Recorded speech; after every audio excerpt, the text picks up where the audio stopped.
All right, guys, welcome back. Happy Friday, episode number 15 of our Johnny Football Madden 25 player mode connected franchise series. Going down right now. Browns sitting atop the AFC North of the 9-1 record.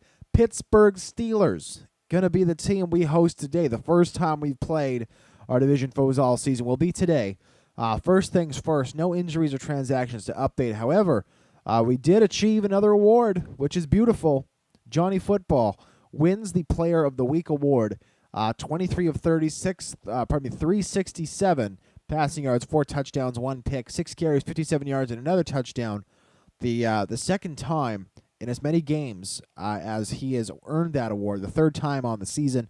Of course, Week 10, our bye week. So for Manziel, back-to-back awards, which is really, really upping the number of points we have to spend on him. We, of course, will not spend those points until the next quarterly mark in the season, which will not come for a couple weeks yet. But as you can see, 15,000 points. Pretty ridiculous number. No injuries or transactions to report today. And so we will head right into practice. Tied up on offense, as always, will be the guy for us. Manziel having a stellar season. At the midway point, 14 touchdowns, 12 interceptions. Currently, that means he's got 23 touchdowns to 13 interceptions. Still a couple too many picks, but I mean, you got to love that number. 23 touchdowns through 10 games. It's an average of 2.3 touchdowns per game, which means that in the grand scheme of things over the course of a season, that is almost 40 touchdowns he's on pace for. At the middle of the season, his pace was 28. He's now in the mid-30s, which is crazy. I don't know if we can keep this pace up, but we will certainly wait and find out. 7-7 the score at the beginning of this practice. As always, we'll look to the shotgun formation to get us our first down. Gordon, Hawkins, Holmes, the wide receivers, Gresham in this tight end spot for the injured Jordan Cameron, who will be back in 2 weeks from now. And wow, nobody covers Josh Gordon. That goes for an 80-yard score. Wow. I would love to get a replay of that. Don't know if we will. And yes, we do. Thank goodness. Wow. Manziel rolls left, and as you can see, there is nobody within a solid 30 yards of Josh Gordon. Wow. That's all I'll say about that. Just wow. Apparently the practice team has not done its scouting work appropriately. We like to throw to Josh Gordon, specifically when nobody covers him. Practice team chews up the clock, but not before punting it. We started our own 26-yard line on this drive. And already up 14-7. Browns just continuing to roll here. They've had a stellar season, particularly in the last few weeks, really, really upping a lot of what they did. Dion Lewis with a ridiculous spin move. Lewis, I've often suspected, could actually be the best halfback on this squad. At the moment, we'll continue giving Ben Tate the brunt of the work because Dion Lewis, more of a scat back, probably not as reliable in the run game itself, but certainly a great receiver. And Ben Tate goes up the gut there for 8.5 yards. That's a stellar play. Maybe he heard what I said. That would explain it. On 2nd and 2, just looking to get a first down, keep the clock moving, get it down to the 2-minute warning. We will not snap the ball until after the 2-minute 40-second mark for that reason. Free safety might be pinching, in which case we'll get Gresham running down the field. Free safety does blitz. We'll go inside to Gresham, and he gets separated from the football, unfortunately. Gorgeous pass there from Manziel, whose passes every game just get a little better. To start off the season, it was 2 to 3 times a game we'd get just this horrible duck that he would throw. Just poor accuracy, not a lot behind it. The reality is that has trickled off, and now the last couple of games, I don't think I've seen a single bad pass from him. Certainly last game, there was one poor pass to the right-hand side that resulted in the pick, but I think that was Santonio Holmes' route. I don't think, judging by when the pass was thrown, that Manziel would have been at fault for that one. That play, Johnny Manziel, 5 yards around the left-hand side. One more play to this 2-minute warning, and we'll be there. But as I was saying, I don't think that wouldn't really count for that reason. I think he was throwing the route that was appropriate, though unfortunately it should not have been appropriate. 10 yards up the gut for Ben Tate, which is stellar, by the way. He's having a great practice, which is awesome. So Manziel, yeah, really getting his game together from that perspective, which is great. Great to see. Free safety blitzes. We can't set our feet. Ouch. That should have been a very easy completion to Josh Gordon, who is heading in the middle of the field in the no man's land that exists between safeties. However, Manziel not able to set his feet. He should have been able to set his feet there. I thought I gave him enough time. Clearly, I didn't. We check it down here to Hilliard, the fullback, who just pounds out some yards there. Timeout called by the practice team. We'll go ahead and run it on 3rd and 4. If we don't get the first down at this point, not a problem. We'll be able to kick the field goal, take the 10-point lead into the practice team's next possession. But who knows? Maybe we do get the first down. Tate shakes one man, uses his power, tries to get up, can't quite do it. 4th and 2. We send in Cundiff for the 44-yarder. 27-yard line is where this ball will be kicked from. And or pardon me, where it'll be snapped from. Held there, and boom, up and through. Easy money. 17-7 the score, and we'll just sim to player turn, see how much time is killed, and almost none. That's got to be a turnover. With the practice team giving us the ball back at their 15-yard line, actually about 14.5-yard line. Manziel will hand off on down number 1 to Ben Tate, who goes for about 6.5 yards off the left-hand side. And with the timeout being called, just zero more timeouts for the practice team. This should be a guaranteed victory at this point. Tate runs there, gets the first down, and we are one kneel down away from sealing this guy. Practice. Wow. Browns, you talk about the Browns coming on strong. We have been absolutely stellar. Since the game we dropped against the Packers, specifically in the last 2 games, we have been absolutely on fire in practice, on the field. It's just been ridiculous and really awesome to experience. Here we will not even have to kneel down. I wish there was a way to run out this clock super fast. As it stands, there is not. And so we will just wait for this to finish. In a moment, we will be hosting the Pittsburgh Steelers, of course, our hated division rival. We have yet to play Pittsburgh this season. They will come in with a 4-6 record. And so beating them with just 5 games left in the season will essentially eliminate them from divisional contention. And if we win this game and losses are had by both the Steelers and Bengals, Steelers and Ravens, we can actually clinch the division. If they're 4-7, we improve to 11-1. We should have it clinched. We don't actually technically have it clinched right now, or maybe we do. Or I'll have to review the numbers. We'll have to quickly flip over to the standings. I didn't even consider that we may have already clinched the division, but we will check that in just 1 second. If not, I'm quite confident that we will clinch the division with a win today. Let's go to the standings. We are 9-1 at the moment. We do not have the division clinched. I was getting one game ahead of myself. We do not have it clinched. However, the AFC North, as you can see, with a win, we'd go to 10-7. Steelers would go to 4-7. We go to 10-1. Steelers to 4-7. That gives us a 6-game lead with 5 games left in the season, so we would clinch it there. Ravens would have to lose 2. However, we do not have another game against them. We are 2-0 on the season against them. So this is to eliminate the Steelers from not playoff contention, because if they were to go on some kind of crazy run, they could potentially still make the playoffs as a wild card squad. But this would eliminate them from divisional contention, which would be phenomenal to do, particularly for a team that has been so successful for so long, eating up games in our division and actively making it very difficult for the Browns to do anything. It would be phenomenal for us to take this opportunity to eliminate them, say sayonara, and just boot them out of the division, claim that top spot for ourselves, especially if again, the Ravens were to lose today. So we will see. We'll see. Game about to get underway. Very excited. Manziel on fire.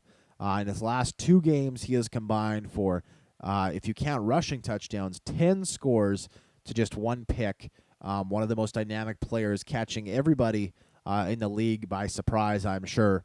3 Offensive Player of the Week awards in just 10 games. He's stellar. What else is there to say?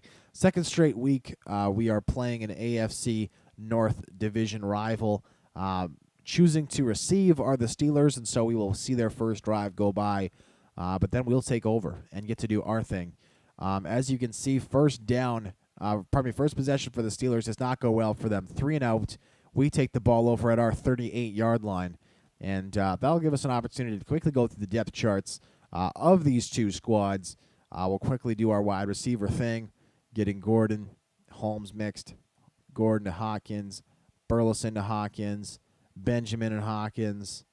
I'm sure there's an easier way to do that, but that's how I'm doing it. Ben Roethlisberger, the starting QB, of course. Not much I can say that people don't already know about him. Le'Veon Bell is hurt, so LeGarrette Blount, the former Tampa Bay Buccaneer, as well as most recently New England Patriot, will start. Torrin Poole, the backup there. Montel Owens, the fullback. Wide receiver Antonio Brown, Eddie Royal, Lance Moore, and Martavis Bryant, the rookie, will be there. Darius Hayward-Bay also there at the bottom of the roster. Heath Miller, Matt Spaeth, the tight ends. Marcus Gilbert, Ramon Foster, Marquise Pouncey, David DeCastro, and Mike Adams, the starting offensive line. Adams is hurt, so Kelvin Beachum will be the starting right tackle. Left end, Cameron Hayward. Right end, Adrian Claiborne. Defensive tackle, Kendrick Lewis, with Steve McClendon supposedly checking in there as well. Left outside linebacker, Victor Butler. Middle linebacker, Lawrence Timmons. He's joined by Ryan Shazer, rookie, and Jabal Sheard, right outside linebacker there. Ike Taylor is hurt, so Cortez Allen William Gay will be the starting corners. Antoine Blake moved from free safety to corner. He's going to be starting there, as well as Bryce McCain. Free safety Mike Mitchell injured, so Robert Golden, Shamarko Thomas there, and strong safety Troy Polamalu starting there, of course. Kicker David Akers, punter Adam Podlesh. Kick returner will be Eddie Royal for both duties.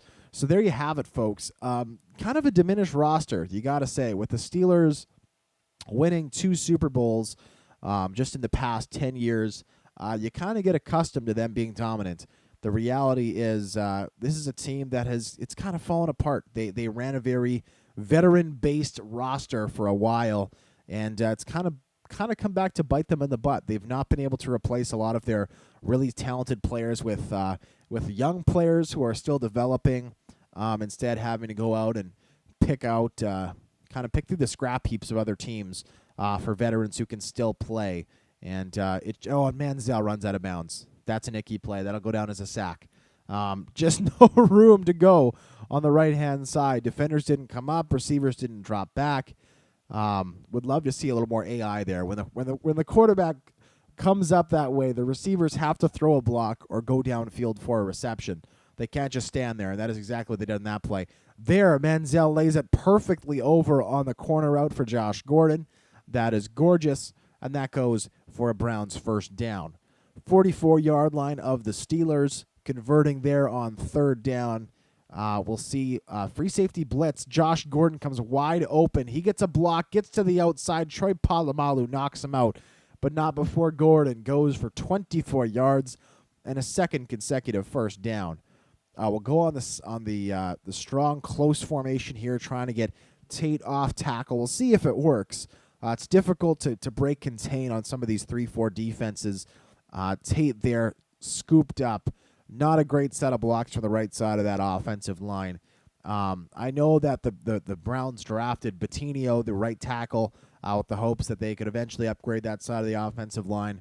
I kind of wish it already happened, to be perfectly honest. Right side of that offensive line, a little sketchy at the best of times. So the acquisition of Joseph at the right guard spot has really helped. 3rd and 4 now, following that carry from Ben Tate right up the gut. And we'll see here, Gresham just releasing, and he's going to come wide open. He makes the catch, lays out the safety. Didn't see who that was. That was not Troy Polamalu, as I suspected it might be. So a nice play there. 3:15 left in the first quarter. We are now at the 6-yard line, 1st and goal of this of this Pittsburgh Steelers squad. We'll get Gresham running the zig route. 3 tight ends in here, and Manziel going to double back. He throws it away. Under pressure, nothing really comes open as we roll right, and so we throw it away. 2nd and goal from the 6-yard line. We'll look to a more suitable formation. Let's go just spread everybody out, go shotgun. This is not a lot of field for this Santonio Holmes route to develop, and so we might have to look elsewhere for this play. He comes over the gut. That's not going to help us. Manziel rolling, and he's going to try and turn it upfield. He gets some positive yardage, 2 yards, tackled at the 4-yard line of the Steelers. But at the end of the day, just nobody coming open on that one. We'll stick with the shotgun on 3rd and goal from the 4. Looking to just hit somebody here. We got Gordon working in and out. Gresham there. Tate the release man. We'll get Burleson running a zig route as well. Hopefully somebody comes open, makes a play. Burleson going to come open. And does he get over the line? He was so close. No, he didn't. Standing on the goal line. Ball did not get close enough, apparently. Burleson, you can see here, so close to making that play. And the tackle made there by number 28. And so we're going to go for it. And, they did not allow me to select what play we'd go for it on. Okay, we are going to we're going to open the playbook this time. Calling a timeout to change plays, always classy.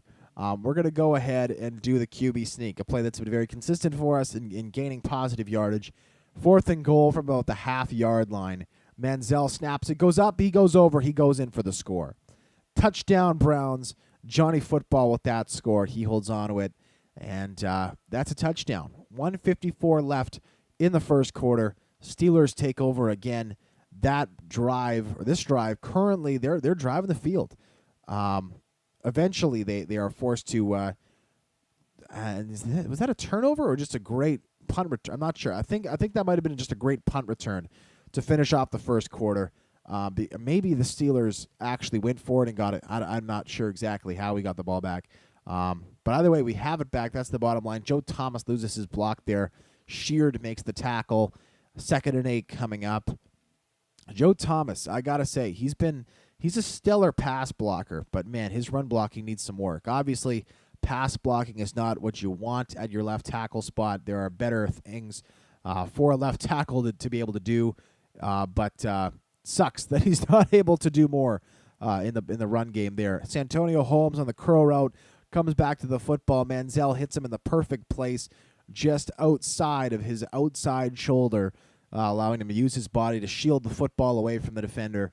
That is a stellar play. Over the gut now, and we throw that ball awkwardly back. That was a missed button on my account. I was looking to go over the middle on the O option to Santonio Holmes. Instead, I must have hit the incorrect button because that is the only reason that I would throw that X route to Gresham. He fortunately made the catch, though he lost a bunch of yardage that prohibited anybody else from making a pick on that play. And that one's knocked down. Howitzer coming in there from Manziel, trying to hit Gordon in the zone coverage. One of the defenders got there, met up there, knocked it down, and flagged down. That looks to be holding on Schwartz, the right tackle.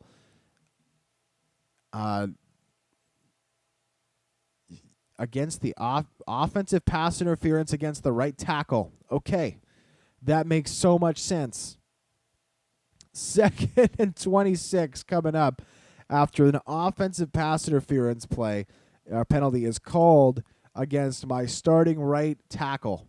What an interesting turn of events. Gresham's got to elevate here, and he makes the catch between coverage.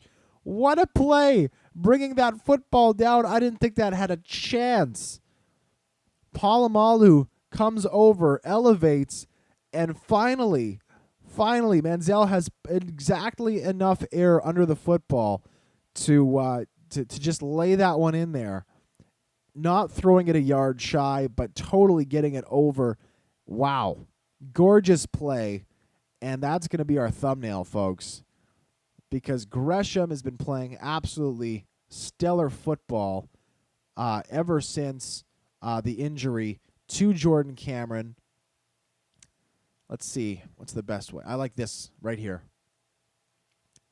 That gets his nameplate in there, and it shows shows the nameplates and numbers of the Steelers players as well.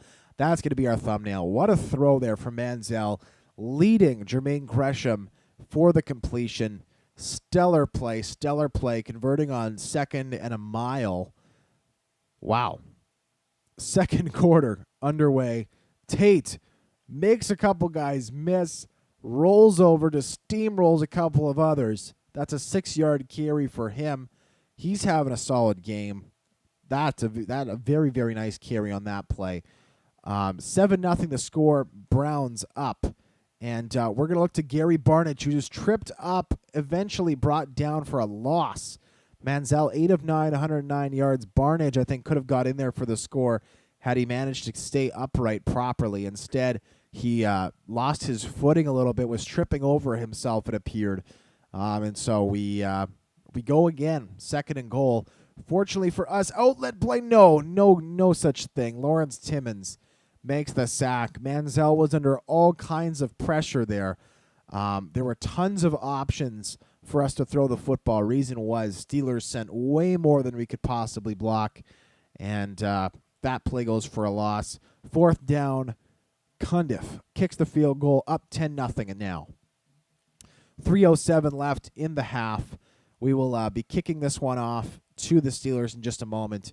And Steelers, who have yet to score today, go ahead on this drive, and they get a big first down there. Driving another big first down. Lance Moore chewing up the yardage for sure.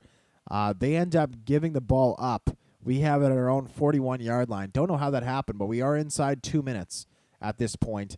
So far today, Browns offense, I would say, clicking fairly well, not at the same level they have been in the past. Here, Polamalu chipping way up, and the corner undercuts that route. Not very well thrown. Should have brought that one up.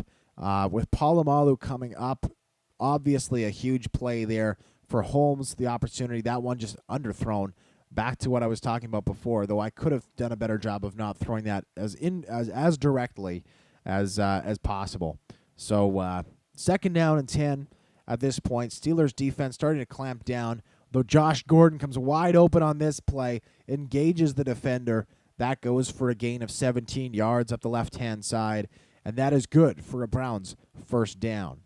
Trips to the left-hand side will reverse the field, and get trips to the right-hand side. Burleson, Gordon, and Holmes left to right. Burleson working outside or inside out. Gordon the opposite. And pressure on from the left-hand side. My goodness.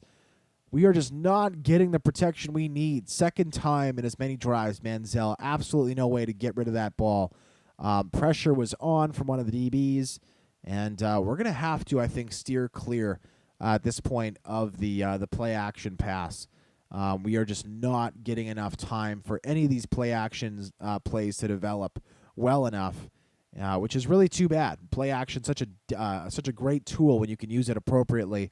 So far, though, we just can't. Just not enough time for these plays to develop, and it's a major pain in the ass. We'll get Gordon running the streak, just editing this play, and Gordon comes open. He gets popped by Polamalu, and that will end the drive there. Gordon unable to hold on to the football.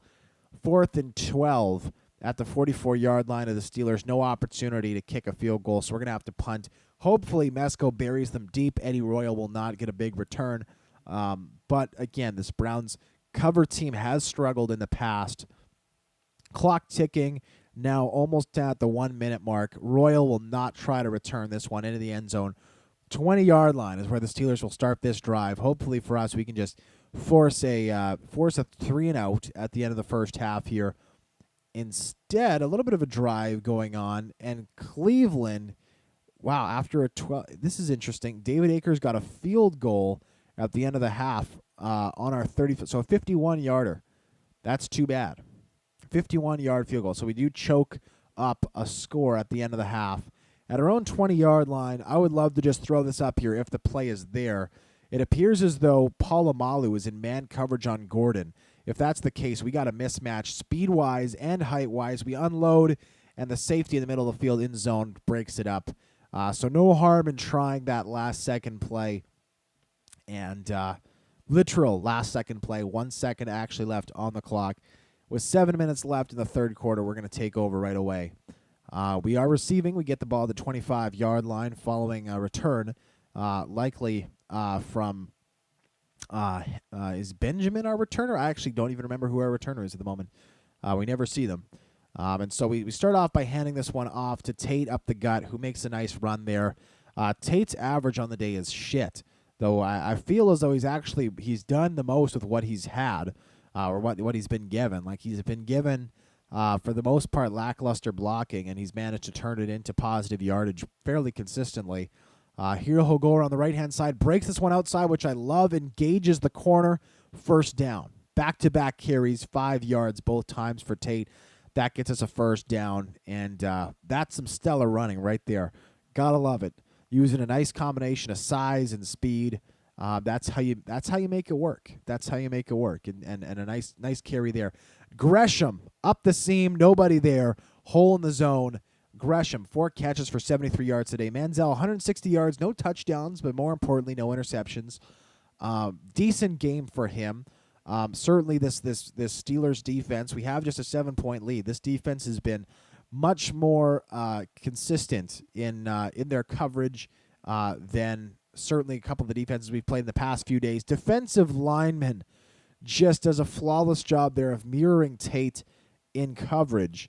I was looking to check it down in the screen game there. Instead, brought down behind the line of scrimmage was Tate. Not a great play there. Gresham one-on-one with a linebacker. Will try to have him elevate, knock down. Instead, no good there. I think Timmons was in coverage for on Gresham.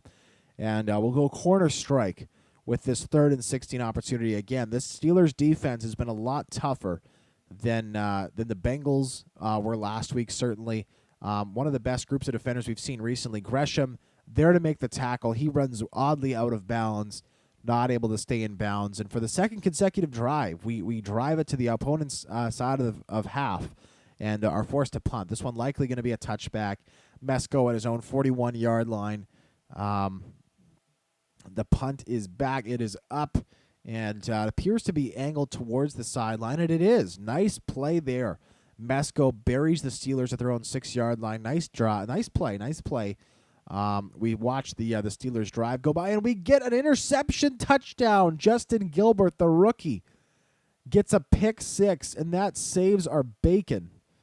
Makes it a 2-score game again, and then our defense gets a stop. What a great set of 2 series back-to-back for this Browns defense.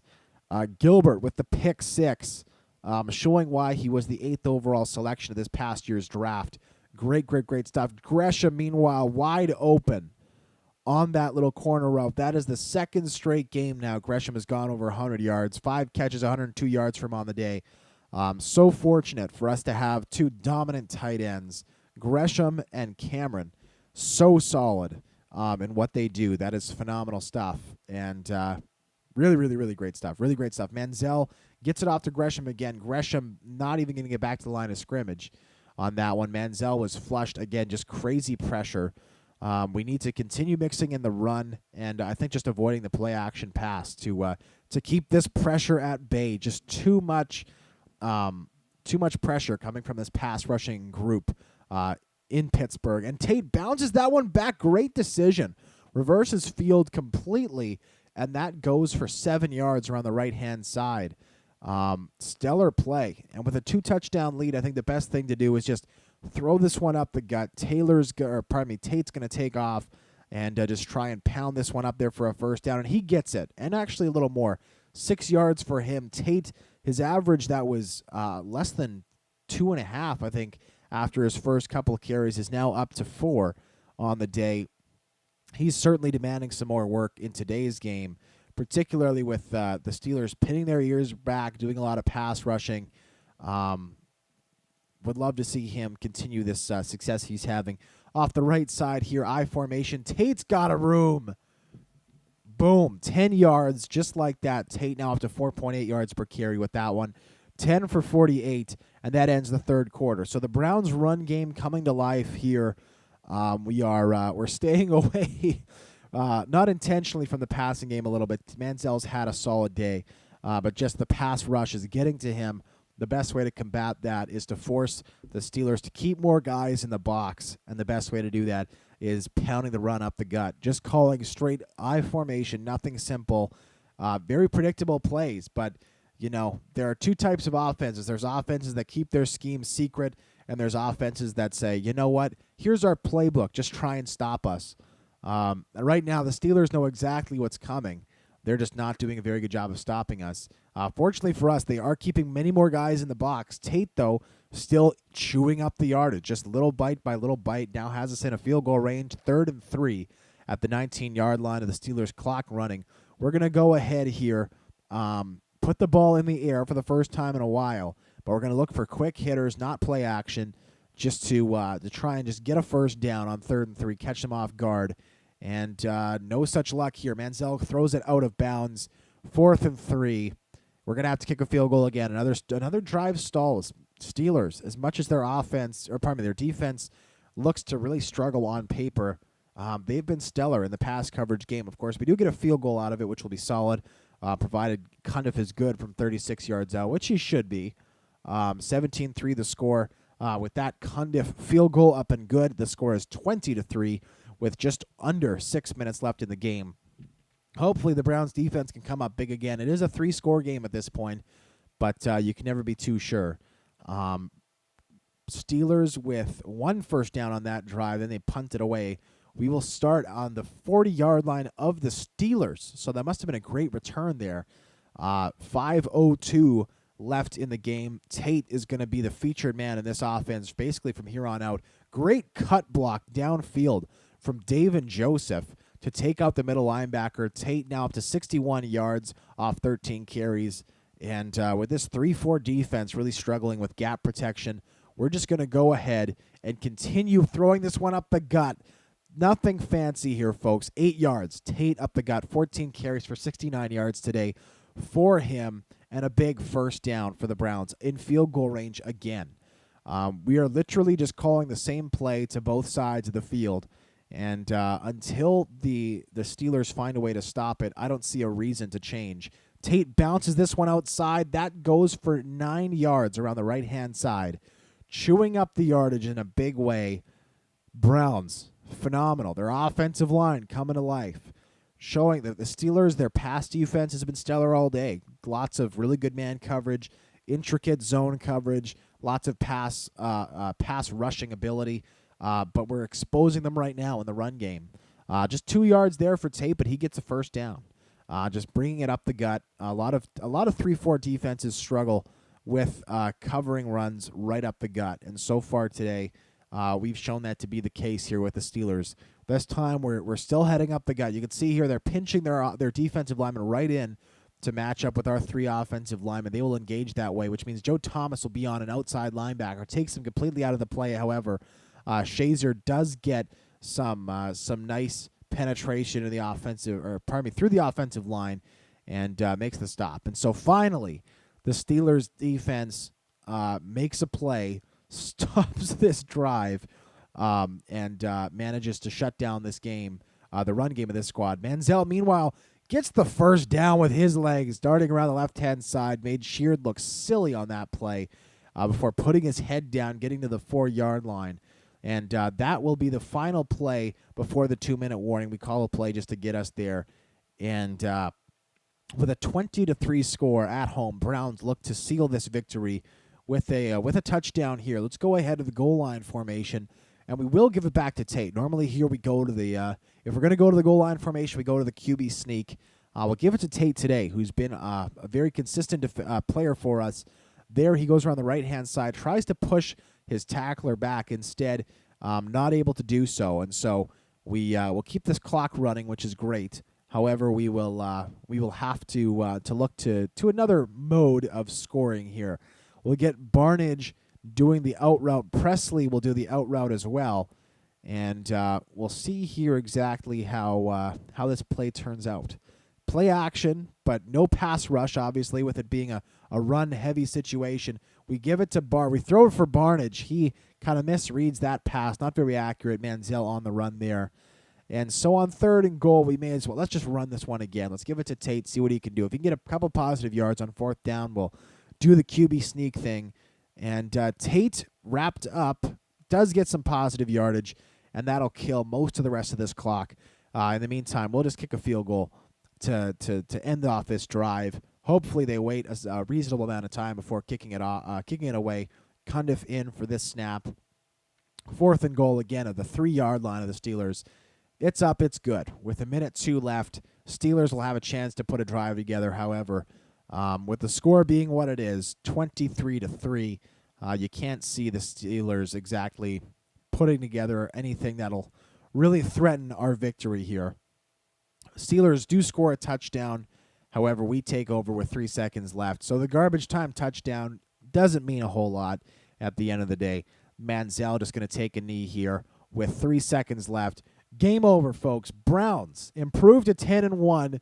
They, with a Ravens loss, will have just clinched the AFC North. I could not have imagined saying that at this point of the season when this series started. But great performance from the Browns and company.